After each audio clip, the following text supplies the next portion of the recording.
আসসালামু আলাইকুম everyone, I am Halija from Halija's taste heaven. আজকে আমি আপনাদের জন্য মাংসের কিউব ঝাল ফ্রাই রেসিপি নিয়ে এসেছি। আশা করি আজকের রেসিপি আপনাদের সকলের কাছে ভালো লাগবে।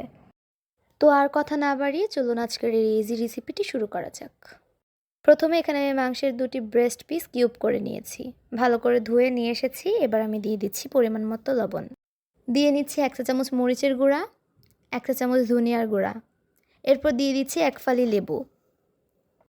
লেবুর রসটা দিয়ে নেওয়া হয়ে গেলে এখন আমি দিয়ে দিচ্ছি 1 চা চামচ হলুদের গুঁড়া, এরপর দিয়ে নিচ্ছি 1 চা চামচ তান্দুরি চিকেনের মশলা।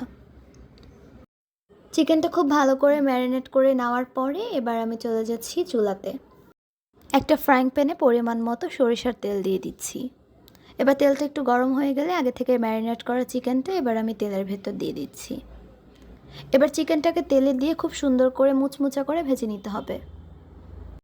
চিকেনের এক সাইডটা খুব ভালো করে ভাজা হয়ে গেলে আমি উল্টে দিয়ে অপর সাইডটাও সুন্দর করে ভেজে নিচ্ছি।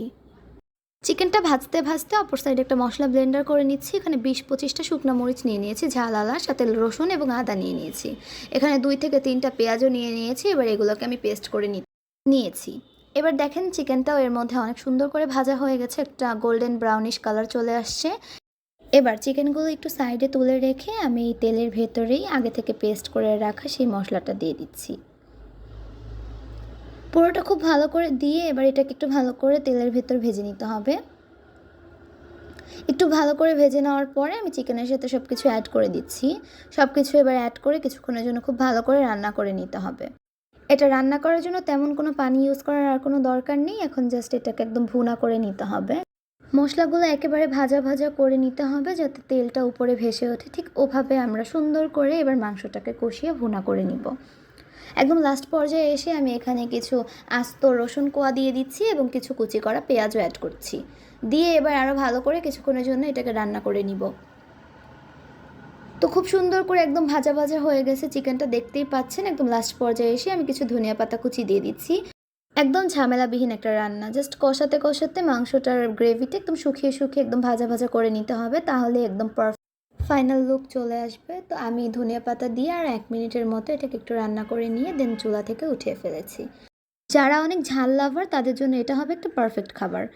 আমি যখন গরম ভাতের সাথে এটা নিয়ে খাচ্ছিলাম, বিশ্বাস করেন আমার নাক থেকে মুখ থেকে ধোঁয়া বেরোচ্ছিল, আর এত ঝালে আমি কান্না করছিলাম আর খাচ্ছিলাম।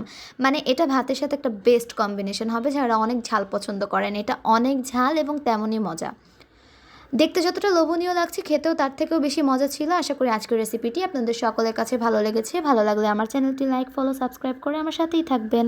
এতক্ষণ ধরে আমার ভিডিওটি দেখার জন্য অসংখ্য ধন্যবাদ। দেখা হবে নেক্সট কোনো ভিডিওতে। আল্লাহ হাফেজ।